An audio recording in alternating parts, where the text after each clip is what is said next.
Sejumlah fenomena atmosfer diprediksi mempengaruhi pola cuaca di wilayah Indonesia hingga sepekan ke depan, termasuk keberadaan sirkulasi siklonik di beberapa wilayah di Indonesia, seperti di Selat Malaka, perairan selatan Nusa Tenggara Timur, dan perairan Halmahera, serta adanya fenomena dipole mode negatif yang meningkatkan penguapan dan pembentukan awan hujan di wilayah Indonesia.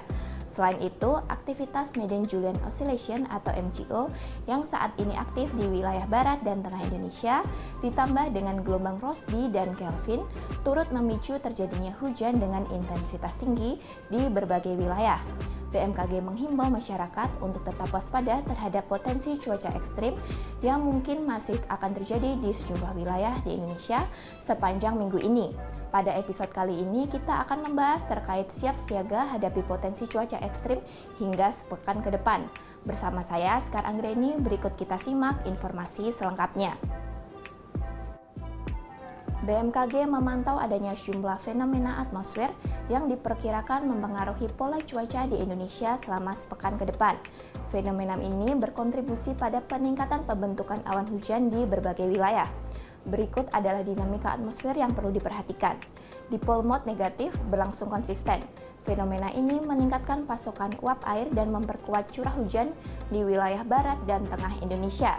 Madden-Julian Oscillation atau MJO berada di fase 4 yang aktif di wilayah barat Indonesia, mendukung pembentukan awan hujan di Sumatera, Jawa, Bali, Nusa Tenggara Barat, Nusa Tenggara Timur, Kalimantan, Sulawesi bagian utara, dan Maluku Utara, serta gelombang Rossby dan Kelvin memperkuat peluang pembentukan awan hujan signifikan di wilayah barat dan timur Indonesia, seperti Sumatera, Kalimantan, Jawa, Bali, Nusa Tenggara Barat, Nusa Tenggara Timur, Sulawesi, Maluku, dan Papua. Kombinasi dari fenomena-fenomena ini diperkirakan akan meningkatkan curah hujan dengan intensitas sedang hingga sangat lebat, meliputi wilayah dari barat hingga timur Indonesia. Sementara itu, potensi cuaca signifikan dalam periode 29 November hingga 5 Desember 2024 berupa potensi hujan sedang hingga lebat yang dapat disertai dengan kilat atau petir dan angin kencang di sebagian besar wilayah Sumatera, Jawa, Bali, Nusa Tenggara Barat, Nusa Tenggara Timur, seluruh Kalimantan, seluruh Sulawesi, Maluku Utara, Maluku, dan Papua. Kemudian untuk potensi angin kencang diprediksi terjadi di wilayah Lampung, Banten, Jawa Tengah, dan Jawa Timur. Selanjutnya kami informasikan prospek cuaca seminggu ke depan untuk wilayah Indonesia.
Sobat BMKG, dalam menghadapi potensi cuaca ekstrim ini, kami menghimbau untuk mengantisipasi resiko bencana hidrometeorologi seperti banjir, tanah longsor, dan genangan air terutama di wilayah rawan. Membersihkan saluran air dan lingkungan sekitar untuk mengurangi resiko banjir, menghindari aktivitas di wilayah rawan bencana, serta mempersiapkan perlengkapan darurat. Memantau informasi cuaca terkini melalui kanal resmi BMKG seperti situs web www.bmkg.go.id, media sosial @info-bmkg atau aplikasi Info BMKG. Demikian informasi yang dapat kami sampaikan. Tetap tenang dan siaga menghadapi perubahan cuaca ekstrim, serta pahami langkah evakuasi jika diperlukan. Semoga bermanfaat dalam mendukung kelancaran aktivitas sobat sekalian dalam sepekan ke depan. Kenali cuaca dan lingkungan agar terhindar dari ancaman bencana hidrometeorologi. Terima kasih atas perhatian sobat sekalian, salam sehat dan sampai jumpa.